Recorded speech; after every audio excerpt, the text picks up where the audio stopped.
Hi అండి, welcome to my channel Kalyani trends and blogs. నేను మీ కళ్యాణి అండి. సో అమ్మ వాళ్ళు అయితే దర్వాజాలు ఎత్తుకున్న వీడియో అయితే తీసి చాలా డేస్ అవుతుంది. చలికాలంలో దర్వాజాలు ఎత్తుకుంటే ఎండాకాలంలో వాయిస్ ఓవర్ అయితే ఇస్తున్న గట్లు ఉంటుంది మనతోని. ఇక అమ్మ వాళ్ళ ఇంటికాడ పొద్దున 3:30కు ఏమో లేచినాం అనమాట. 3:30కు అట్లా లేచేసి అత్తమ్మ, నేను, అమ్మ ముగ్గురం తల ఒక పని అయితే చేసుకున్నాము. ఎందుకంటే ముహూర్తం వచ్చేసి 8:30 వరకే ఉంది అని అయితే చెప్పారనమాట. మా పెద్దోడు కూడా మేము ఇట్లా అక్కడికి వెళ్తున్నాం అనగానే లేచాడు, ఫ్రెష్ అప్ అవుతున్నాడు. మా చిన్నోడు అయితే నిన్న ట్రైన్లో పడుకుంటే ఇంకా కూడా లేవలేదన్నమాట. సో ఎంత లేపినా లేవట్లేదు. అమ్మ అయితే పొద్దున్నే పని అయిపోయినాక స్నానం చేసేసి దేవుడికి అయితే దీపారాధన చేసేసింది. అక్కడ పనులు కరెక్ట్గా మంచిగా జల్దీగా అవ్వాలి అన్నట్టు అయితే మొక్కేసుకుందనమాట. సో అట్లనే మేమైతే పొద్దున్నే రెడీ అయినాము. అమ్మ ఆ ఇంట్లోనే కాకుండా తులసి దగ్గర కూడా దీపం అయితే పెట్టేసింది. తులసి దగ్గర తులసి అమ్మవారు అలాగే విష్ణుమూర్తి అయితే ఉంటారనమాట. విష్ణుమూర్తి అంటే ఉసిరి చెట్టును విష్ణుమూర్తిగా భావిస్తామన్నట్టు. సో మేము నిన్న మా ఇంటి నుంచి వచ్చేటప్పుడు మా ఊర్లో ఉన్న చెరువు నుంచి అంతర్ తామెర, నట్ట, నాచు, లట్టగువ్వలు అయితే తీసుకొచ్చామన్నమాట. సో ఇదైతే ప్రాణంతో ఉంది. రాగానే అమ్మ వాళ్ళు అయితే ఒక బేషన్ తీసుకొని అందులో వేసేసారు వీటిని. దర్వాజా ఎత్తేటప్పుడు ఒక కొత్త క్లాత్లో వీటిని వేసి అయితే పూజ చేసి ఆ ప్లేస్లో అయితే పెడతారంట. అయ్యగారు కావాలి అని అయితే చెప్పారంట. అమ్మ మీకు చెరువు ఉంది కదా తీసుకురండి అని అయితే అమ్మ మాకు చెప్పింది. మేము పట్టుకొచ్చాము. సో మేము దర్వాజా ఎత్తే దగ్గరికి పువ్వులు, బట్టలు, అలాగే కొబ్బరికాయలు, కావాల్సిన సామాన్ అయితే తీసుకెళ్తున్నాము. ఆటో కూడా వచ్చేసింది. ఆటోలో ఎక్కి మేమందరం కలిసి అమ్మ వాళ్ళ కొత్త ఇంటి దగ్గరికి అయితే బయలుదేరామన్నమాట. సో మేమైతే అనుకున్న ప్లేస్కి అయితే రీచ్ అయిపోయాము. ఆటో కూడా మేము అనుకున్న దగ్గరికి వెళ్ళిపోయింది. అక్కడికైతే రీచ్ అయిపోయాము.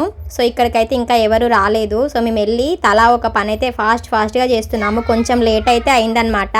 సో ఇక్కడ నేనైతే దర్వాజాలకి బొట్లు పెడుతున్నాను. అత్తమ్మ అయితే ఖాళీ ప్లేస్ లేకుండా, కొంచెం కూడా సందు లేకుండా పసుపు మొత్తం దర్వాజాలకి నూనె వేసి రాస్తుందనమాట. అలా చేసి పూజ అయితే చేస్తారు. దర్వాజాలకి పసుపు ఎందుకు రాస్తారంటే మనము దర్వాజా పెట్టిన వెంటనే మనకి కన్స్ట్రక్షన్ అనేది జరగదు కదా, మనకి ఏమంటారు తుప్పు పట్టకుండా అలాగే చెదలు పట్టకుండా అయితే దర్వాజాకి మొత్తం పసుపు అయితే రాసి బొట్లు అయితే పెడుతున్నాం అనమాట. ఇద్దరము. అయ్యగారు కూడా వచ్చేసారు. అయ్యగారు రాగానే అమ్మ, నాన్న, తమ్ముడు అయితే కూర్చున్నారు పూజ దగ్గరికి. సో పూజ అయితే చేస్తున్నారనమాట. సో అమ్మ వాళ్ళ ఇల్లు కట్టాలి అనేది నా చిన్నప్పటి కళ. మొత్తానికైతే ఫైనల్గా అమ్మ వాళ్ళ ఇల్లు అయితే కన్స్ట్రక్షన్ అవుతుంది. చాలా హ్యాపీగా ఉంది.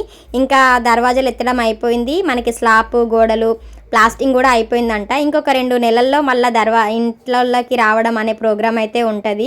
సో త్వరగా ఇల్లు కంప్లీట్ అయిపోయి త్వరగా ఇంట్లోకి రావాలని అయితే నేనైతే మనస్ఫూర్తిగా కోరుకుంటున్నాను.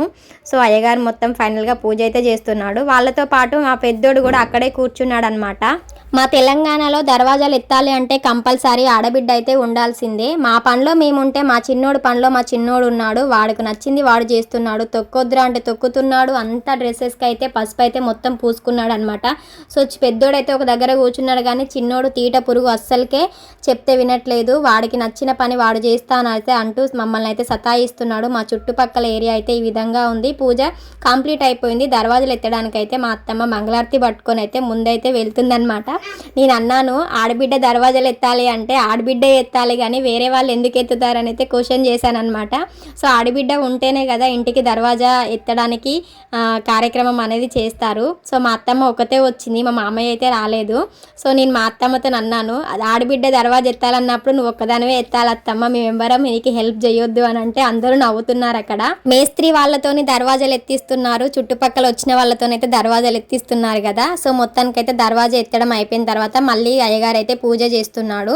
సో పూజ చేసి అందరికీ ఒక దర్వాజా ఎత్తాడు. ఇంకొక దర్వాజానైతే మళ్ళీ మీరు వీలు చూసుకొని పెట్టుకోండి బాబు అని అయితే చెప్పాడనమాట. మన ఇంట్లో ఫంక్షన్ అయినప్పుడు మనం హడావిడిగా పనిలో మునిగిపోతాము. మనకి ఎవరైనా వీడియో తీసే వాళ్ళు ఉంటే బాగుంటుంది అనుకుంటాము. టైంకి అయితే మా చెల్లి వచ్చి ఒక ఫోన్లోనేమో తమ్ముడి ఫోన్లో వీడియో తీస్తుంది, అలాగే నా ఫోన్లో కూడా వీడియో తీస్తుంది అనమాట. తమ్ముడి ఫోన్లో వీడియోస్ ఏమో మెమరీగా ఉంటాయి, నా ఫోన్లో వీడియోస్ ఏమో యూట్యూబ్లోకి ఎక్కిపోతాయి అనమాట.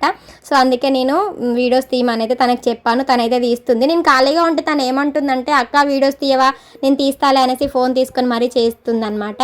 దర్వాజా ఎత్తే టైంలో మేస్త్రికి మనకి ఇల్లు అయితే ఎవరు మొదలుపెట్టి కడతారో తనకైతే టవలు అలాగే జాకెట్ ముక్కలు డబ్బులు అయితే ఈరోజు కొన్ని ఇస్తారంట. సో అలాగే మా అయ్యగారు అయితే చెప్పాడు. సో తమ్ముడైతే మేస్త్రికి టవల్ కప్పి జాకెట్ ముక్కలు కొంత డబ్బు అయితే తన చేతిలో పెట్టాడు. మంగళార్తికి ఆడబిడ్డలో కట్నం పెట్టమంటే మా తమ్ముడు అయితే డబ్బులు పెడుతున్నాడు. 101 రూపాయి అయితే పెట్టాడు. మా అత్తమ్మ నవ్వుతుంది, ఏంట్రా 100 రూపాయలే పెట్టినావు అనేసి. ఇక మా సైడ్ అయితే తెలంగాణలో దర్వాజాలు ఎత్తాలంటే ఆడబిడ్డ కంపల్సరీ రావాల్సిందే అనమాట. సో మా సైడ్ అయితే ఇలా చేస్తాము. మీ సైడ్ ఎలా చేస్తారో నాకైతే కామెంట్ చేయండి. ఇంకొక విషయం ఏంటంటే దర్వాజాలు ఎత్తడం అనేది మనకి ఇల్లు కట్టడంలో ప్రధాన పాత్రగా వహిస్తుంది. ఎందుకంటే దర్వాజాని మనము ముహూర్తం చూసుకొని ఏ దిశన పెట్టాలి, ఏ వైపున పెట్టాలి, ఏ టైంలో పెట్టాలి అని ముహూర్తాల ప్రకారం అయితే పెడతారనమాట. ముగ్గు పోసేటప్పుడు నార్మల్గా ముహూర్తం చూసుకొని ముగ్గు పోసుకుంటారు, కానీ దర్వాజా ఎత్తడానికి మాత్రం కంపల్సరీ ముహూర్తం అయితే చూసుకుంటారు. ఆడబిడ్డతోనే చేస్తారు. ఎన్ని గొడవలున్నా ఏమున్నా ఆడబిడ్డ కాళ్ళు మొక్కైనా సరే ఇట్లాంటి కార్యక్రమానికి ఆడబిడ్డనైతే ఇంటికి తీసుకొచ్చుకుంటారనమాట. సో మా పనిలో మేముంటే మా చిన్నోడైతే ఒక ఫోన్ ఇస్తే ఆడుకుంటున్నాడు, లేకపోతే వాడితోనైతే సతాయిస్తాడనమాట వాడు. ఫైనల్గా ఇంకొక దర్వాజా కూడా ఇక అయ్యగారు వెళ్ళిపోయాక అన్నీ కంప్లీట్ అయిపోయాక ఫైనల్గా ఇంకో దర్వాజా కూడా ఎత్తేసి దానికి కూడా సపోర్ట్గా 2 కట్టెలు అయితే పెడతారనమాట. సో మీ సైడ్ ఎలా చేస్తారనేది నాకైతే కామెంట్ చేయండి, తప్పకుండా మర్చిపోవద్దు. ఈ వీడియోని లైక్ చేయకపోతే లైక్ చేయండి. ఇంకా మన ఛానల్ ఎవరైనా సబ్స్క్రైబ్ చేసుకోకపోతే సబ్స్క్రైబ్ చేసుకొని పక్కన బెల్ ఐకాన్ అయితే క్లిక్ చేయండి. వీడియోకి లైక్ చేయడమే కాదు, మీ ఫ్యామిలీ అండ్ ఫ్రెండ్స్కి కూడా షేర్ చేయండి. ఒకప్పుడు దర్వాజాలు ఎత్తుకుంటే కనీసం ఎత్తుకున్న వాళ్ళు మాత్రమే ఆడబిడ్డకి బట్టలు అయితే పెట్టేది. ఇప్పుడు రూల్స్ అన్నీ చేంజ్ అయిపోయినాయి. ఎత్తుకున్న వాళ్ళు ఇల్లు కట్టే వాళ్ళు ఆడబిడ్డలకి పెట్టాలి, మళ్ళీ పిలిచినందుకు వచ్చిన వాళ్ళు కూడా ఇల్లు కట్టుకునే వాళ్ళకి కూడా బట్టలు అయితే పెడుతున్నారనమాట. ఇప్పుడు అమ్మ వాళ్ళకైతే అందరూ బట్టలు అయితే పెట్టేస్తున్నారు. సో పెద్దమ్మ అత్తమ్మ వాళ్ళంతా తీసుకొచ్చారు. వాళ్ళైతే అమ్మకి తమ్ముడికి అలాగే నాన్నకైతే బట్టలు పెట్టేస్తున్నారు. అదంతా అయిపోయాక మా మమ్మీ నన్ను మా అత్తమ్మని కూర్చోబెట్టి మా మమ్మీ తీసుకొచ్చిన బట్టలు అయితే మాకైతే పెట్టేసింది. ఇక్కడ కార్యక్రమం అయిపోయిన తర్వాత తమ్ముడైతే మాకు స్వీట్ హాట్ అయితే తీసుకొచ్చిండు, జిలేబీ కార. దాన్ని అయితే మా చెల్లి పెద్దమ్మ నేనైతే ఒక డిస్ట్రిబ్యూట్ అయితే చేస్తున్నాం అనమాట. సో శుభ కార్యక్రమం కాబట్టి జిలేబీ తీసుకొచ్చిండు, అలాగే కార కూడా తీసుకొచ్చిండు. సో వచ్చిన బట్టలు వచ్చినట్టుగా టవల్స్ అయితే నేను మడత పెట్టేస్తున్నాను. సో చాలా టవల్స్ అయితే వచ్చినాయి, అన్నీ మడత పెట్టి సంచిలో అయితే పెట్టేస్తున్నాను. సో పిల్లలకైతే జిలేబీ కూడా పెట్టించినాము. వాళ్ళైతే ఒక దగ్గర కూర్చొని ఫోన్ చూస్తూ తింటున్నారు.